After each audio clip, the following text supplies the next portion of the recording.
secrets they keep. Who knew the South could hold such lore? Wicked tales on every floor. Sweet home Alabama, not so sweet no more. History's a wild one, crime galore. Through the hills and the haunted pines, truth gets twisted in the lines.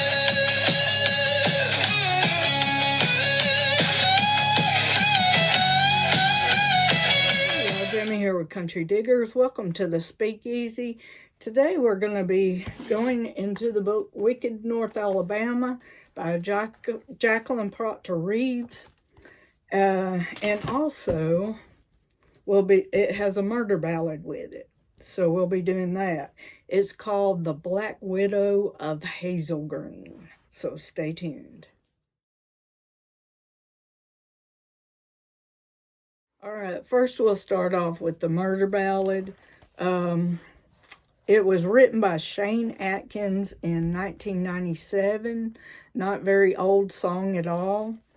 And I have the Randy Waller and the Country Gentleman's version, 1 Mile East of Hazel Green.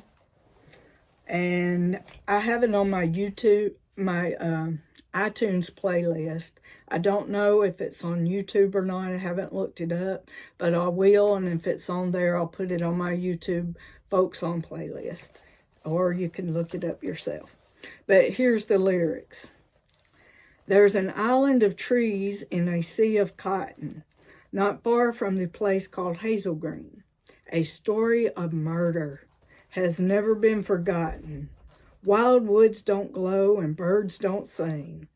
There once stood an old antebellum mansion, built before the clash of blue and gray. There lived a fair and beautiful young maiden, with flaming red hair and evil ways. 6 times she was wed at the altar of God. On her hand she wore 6 golden rings. Now 6 lonely men lay deep beneath the sod, 1 mile east of Hazel Green. She married a banker, a lawyer, and a planner. All 3 became ill and soon died. The young widow wed again 3 more times to wealthy men, who also fell prey and lost their lives. Upon each husband's death, as she witnessed their last breath, with cold words she sent for her slave, who in the dead of night, underneath the candlelight, were forced to dig an unmarked grave. 6 times she was wed at the altar of God. On her hand she wore 6 golden rings. Now 6 lonely men lie deep beneath the sod, 1 mile east of Hazel Green. One day a neighbor claimed murder against her, but offered not 1 ounce of proof. And so she slipped away to Mississippi, they say, with a wagon load of slaves and the truth. Now time has concealed that old antebellum mansion. The graves were lost in entangled vines, and they say 6 ghosts walked that very old plantation, searching for their evil bride. 6 times she was wed at the altar of God. On her hand she wore 6 golden rings. Now 6 lonely men lay dead beneath the sod, deep beneath the sod, 1 mile east of Hazel Green. 1 mile east of Hazel Green. Just 1 mile east of Hazel Green. All right. Now on to the story. Let me get back to you.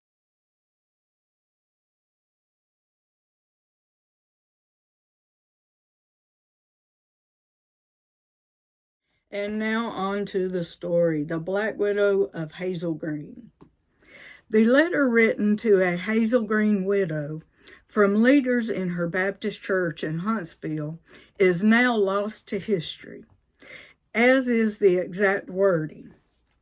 We do know, however, that there was a letter, and were it written tongue-in-cheek, perhaps it would have read something like this. Dear Mrs. Elizabeth Dale Gibbons, Flanagan, Jeffries, High, Brown, Routt. It has come to our attention that some, if not all, of your many husbands have died under mysterious circumstances, and rather prematurely. Though you may explain it as coincidence, we feel that coincidence is not an acceptable theory in our doctrine. Authorities are searching for references right now. And some of our members have voiced their concern that sitting too close to you on Sunday mornings puts them in grave, no pun intended, danger of dying due to collateral effects of possible lightning strike. Yes, Mrs. Dale, Gibbons, Flanagan, etc. We know that while your biscuit recipe has been featured in the November issue of Southern Living magazine, and we all agree this is historically the best issue of each and every year. No one will eat your biscuits when you bring them to our Fifth Sunday potlucks.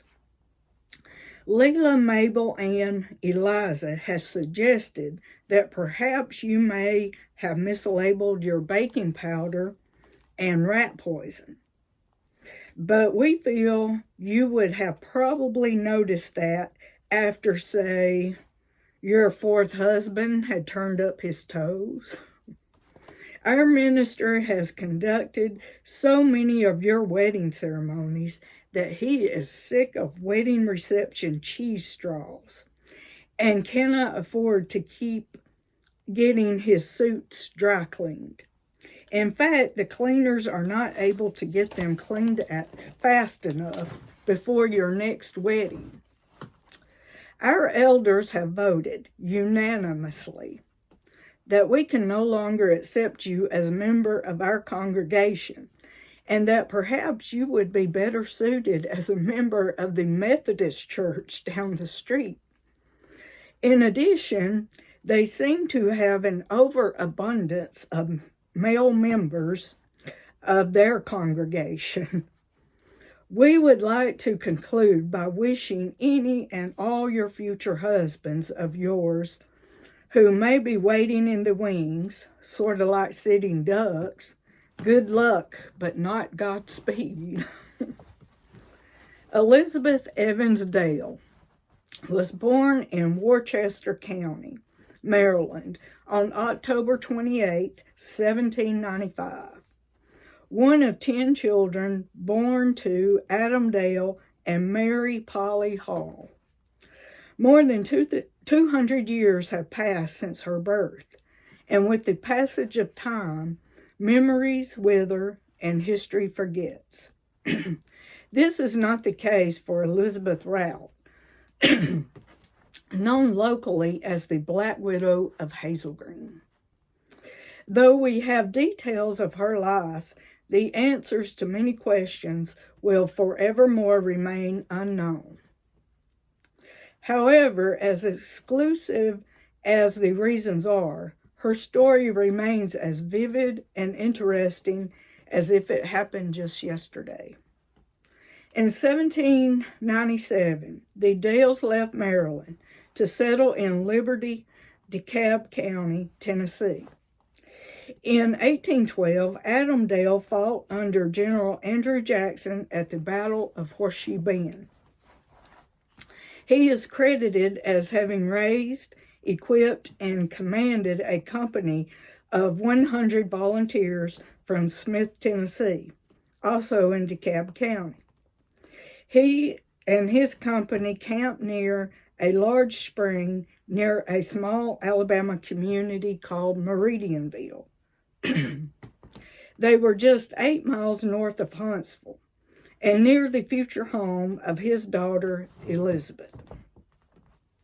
It was also in 1812 when 17-year-old Elizabeth married 20-year-old Samuel Gibbons, who was or became a Baptist minister.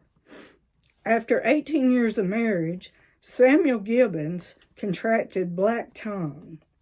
He died on June 14, 1830, leaving Elizabeth a widow for the first time at age 35. Elizabeth then moved to Columbia, Tennessee, to be near her brother, Edward W., a prominent citizen of that area.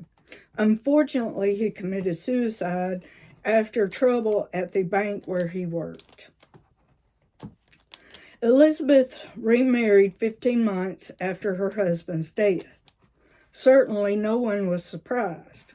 Men found her charming, and she was notoriously beautiful. Elizabeth was known to be fond of horses and expensive clothing. Philip Flanagan, Elizabeth's new husband, was 35 years old.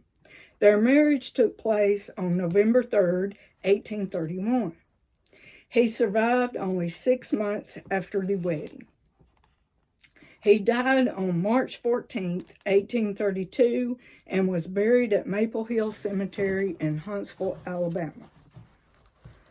Nearly 19 months later, Elizabeth married her third husband, Alexander Jeffries. She was 38, and he was 60. When they exchanged vows on November 6, 1833, Mr. Jeffries owned a plantation near Hazel Green and married Elizabeth 8 years after his first wife died. Hazel Green is a community located 4 miles from the Tennessee border. By the time the town was incorporated in 1821, there were over 300 settlers in the community. Hazel Green was a popular and logical resting place for people traveling between Huntsville and Fayetteville. Jeffries had bought his plantation located near the Meridian Pike in 1817 from Archibald Patterson for $1,800. Wow. Can you imagine buying a big, beautiful house for $1,800? That would be a miracle in these days without something wrong with it. The Jeffries home was built over sacred Indian ground. Okay, maybe that's why it was so cheap. They shouldn't have done that. Okay, located 1 mile east of Hazel Green. Over a sacred Indian ground. Locals wondered aloud why he would tempt fate by building on an Indian mound. Yeah. Located 1 mile east of Hazel Green, it was situated so that Alexander Jeffries had a sweeping view of the country around the spacious log cabin that was his home. Even with such a wondrous view, the site was strangely spooky. One source claims that the cabin consisted of 4 rooms, while another claimed there were only 2. This was to be the new home of Elizabeth Dale. The couple had 2 children, William, who was born in 1834, and Elizabeth when Elizabeth was 39, and Mary Elizabeth, who was born in 1837, when Elizabeth was 42.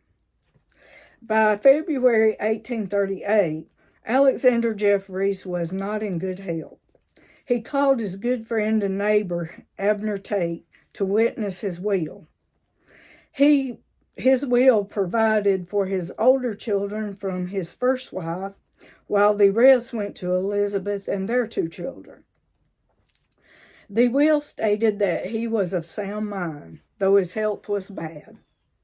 7 months later, on September 14, 1838, Alexander Jeffries died at the age of 65. He was laid to rest in nearby family cemetery in the shade of holly trees. Next to him was his first wife, Frances, who had died 13 years earlier. Few people knew of Elizabeth's earlier marriages, and they blamed the death of Alexander on angry Indian spirits. 8 months after Alexander Jeffries' death, 44-year-old Elizabeth married again on May 10, 1839. Justice of the Peace J.H. Pierce performed the wedding between Elizabeth Jeffries and Robert High, who was about 39 years old. Robert High was well acquainted with marriage too. Elizabeth was his first wife, and he had a 17-year-old son named Henry Albert High. The newlyweds lived in Elizabeth's home in Hazel Green. Husband number 4, Robert High, was a native of North Carolina. He was restless and considered to be a dashing widower in the Tuscaloosa social scene. But he went to great pains to cover his bald head. He served as a representative in the state legislature during 1838 and 1839, but spent too much time in the lobby eating apples and peanuts. Unfortunately, but to no one's surprise, he was defeated in the next election. Excuse me. Just 3 years after their wedding, Robert High died in 1841, broken without a will. To the townspeople, 4 dead husbands were just too many to accept. And Elizabeth was running out of friends. To complicate matters, Elizabeth had been having problems with her neighbor, Abner Tate. On August 13, 1844, Elizabeth's daughter Mary died at age 7. Surely her death was attributed to natural causes. Elizabeth waited 4 years after Robert High's death before marrying again. She married on March 16, 1846, at the age of 41. Her new husband, Absalom Brown, was 52.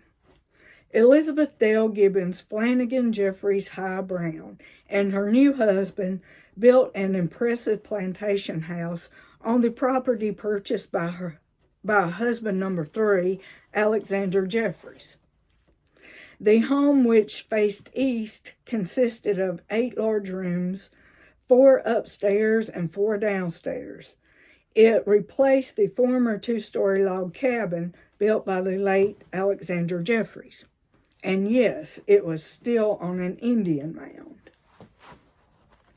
It took over a year for a carpenter and slave to build the 8 rooms, L-shaped mansion, and it became a center for festive parties. But the splendor and gaiety of the Brown plantation came to an end on the night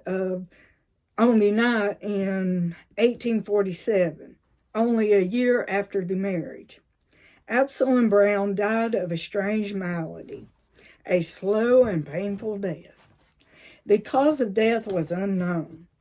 The unexplained illness was described in the newspaper report of his death as a malady which caused fast and terrific swelling of his body. Coincidentally, or perhaps not, his corpse resembled the body of a rat after ingesting poison. The poor man was hastily buried that same night under the light of lanterns by Elizabeth's frightened slaves. On May 11, 1848, a year after Elizabeth lost her 5th husband, Absalom Elder R.H. Telfero of the Eon Baptist Church conducted her 6th marriage ceremony to Willis Routt. It was the third ceremony that the suspicious elder conducted for Elizabeth. Willis Routt apparently, and unfortunately for him, put no stock in the rumors about his new bride. The year 1851 brought sorrow once again to Elizabeth. Her sixth husband died just 3 years after their marriage. It is interesting to note that family records name only her last 3 husbands because of the code of etiquette of the time that 3 trips to the altar were enough for any respectable and decent woman of high quality. Yeah. True. One marriage would have been enough, okay? But anyway, neighbor Abner Tate was just one of many who became suspicious of the mysterious deaths of Elizabeth's husbands. Their relationship was precarious at best, for they had had several disagreements over loose livestock ruining cotton crops. Elizabeth had sued him for loss of her crops several years earlier, and he was not happy with her.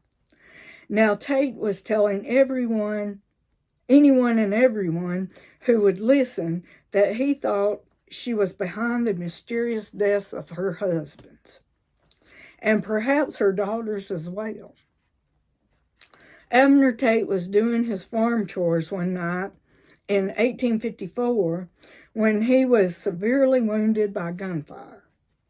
An investigation led them to a slave named Jacob who belonged to Elizabeth Routt.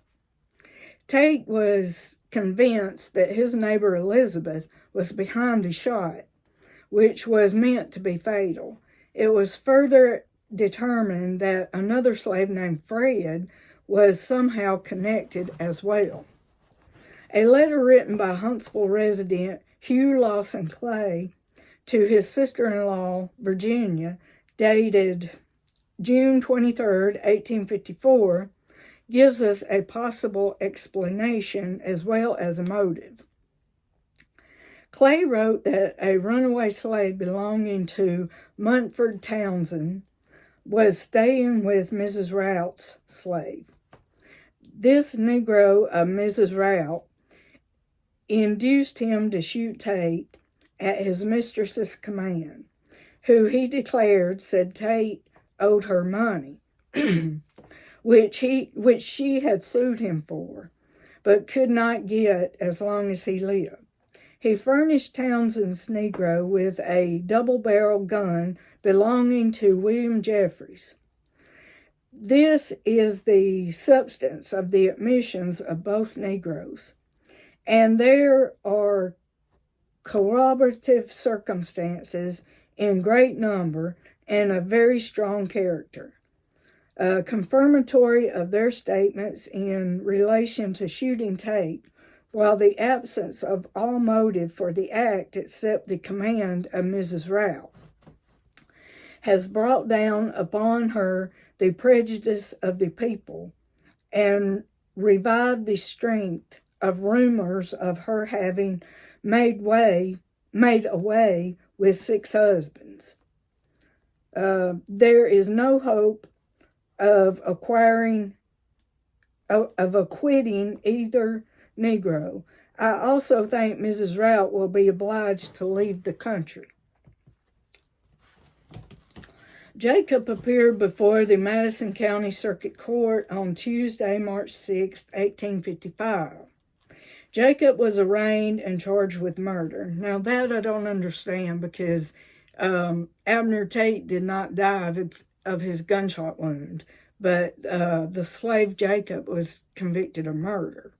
That don't make sense to me. But anyway, to which he pleaded not guilty.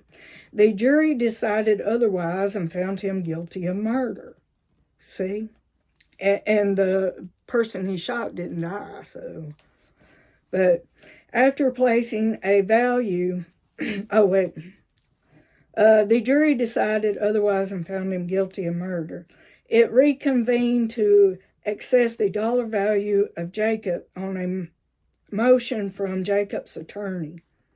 After placing a value of $925 on Jacob, Judge Thomas A. Walker ordered that the prisoner be returned to jail and reappear before the court the following Friday to receive his sentence. The minutes of the Madison County Circuit Court, dated Saturday, March 10th, 1855, record that Jacob was brought once again to the bar, and although he was given the chance to speak, he declined to comment. It was ordered that he remain in prison until February, March 30th, at which time he would be hanged in or near Huntsville between the hours of noon and 2:00 p.m. According to a short paragraph in the Wednesday, March 14th, 1855 Southern Advocate, many people believed that Elizabeth was behind the plot, although she was never formally charged. Jacob's accused accomplice, Fred, died in jail before he was brought to trial. D.H. Bigham, a school teacher in Meridianville and Elizabeth Rout's new suitor, stated that Fred gave a statement just before he died that contradicted all his previous confessions. On his deathbed, Fred stated, "God knows I had nothing to do with shooting Mr. Tate." The April 4th, 1855 edition of the Southern Advocate announced that the execution had been carried out. On Monday, April 9th, the state of Alabama paid $426.50 to Elizabeth for half the value of Jacob, her executed slave. Long after Jacob's sentence was carried out, Abner Tate and Elizabeth Routt continued their campaign of slaughter, slinging accusations in court and other public venues. The culmination of Jacob's trial was only a small subplot in the bizarre story of two people bent on revenge. Bad blood between Elizabeth Routt and Abner Tate only got worse. You see, since he was not murdered, Jacob should have been in prison, but he shouldn't have been hanged. So I don't get that right there where they convicted him of murder. That don't make sense to me right there. But he was a slave, so they could do what they wanted, I guess. Anyway, now 60 years old, Elizabeth persuaded her new suitor to accuse Abner Tate of murder, concocting a bizarre story that resulted in a sensational trial. Tate was tried for murdering a man 16 years earlier, and it was suggested that he had murdered a second man. His trial began on the last day of December 1855 and finished on Friday, January 4th, 1856. He was found innocent. After the trial, Abner Tate paid Huntsville novelist and cousin to Mark Twain, Jeremiah Clemens, to write a salacious pamphlet against Elizabeth Routt and D.H. Bigham. Tate acknowledged that he paid $300 to Clemens to write the 56-page document. This was Tate's public defense against the slanderous accusations of Elizabeth Routt and the new man in her life, D.H. Bigham. The booklet written by Jeremiah Clemens was filled with venom and spite. One excerpt claimed that around Elizabeth's marriage bed, 6 grinning skeletons were already hung. She was entitled to all the consolation an industrious, sober man can bring to the bed around which nightly assembles a conclave of ghosts to witness the endurements that once were theirs, and shudder through their fleshless forms at the fiendish spirit which wraps the grave worm in the bridal garment and infused a lingering death with a conjugal kiss. Okay. Bigham was livid about the pamphlet, in which he was mentioned numerous times. He was not about to let the accusation against him go unanswered. An excerpt of Bigham's response, written to the Athens Herald, states, "It is known that he, Tate, is illiterate and scarcely able to put together 3 consecutive lines in the English language. While the pamphlet exhibits in its arrangement and details professional skill and tact, it is written by the one Clemens to whom rumor attributes it. He is a man of intelligence, genius, and talent, naturally towering, lofty, and noble, capable of wielding the scepter of an empire mentally. And were his mental qualifications backed and sustained by a moral courage and integrity of purpose, sufficient to resist those inebriating excitement that debase his lofty genius and bring it down to the groveling level of those who bow and cringe for him. At the shrine of Mammon, he would be morally worthy of wearing the proudest diadem within the gift of the enlightened people of this fair republic." Bigham continued with his explanation. Having succeeded in obtaining an acquittal, they were not satisfied in letting the matter rest, but in the excess of their joy, made a publication in which the facts of the case were grossly perverted, falsified, and misrepresented, the character of witness and prosecutor grossly vilified. Okay. Still, there was the matter of Elizabeth's serial widowhood.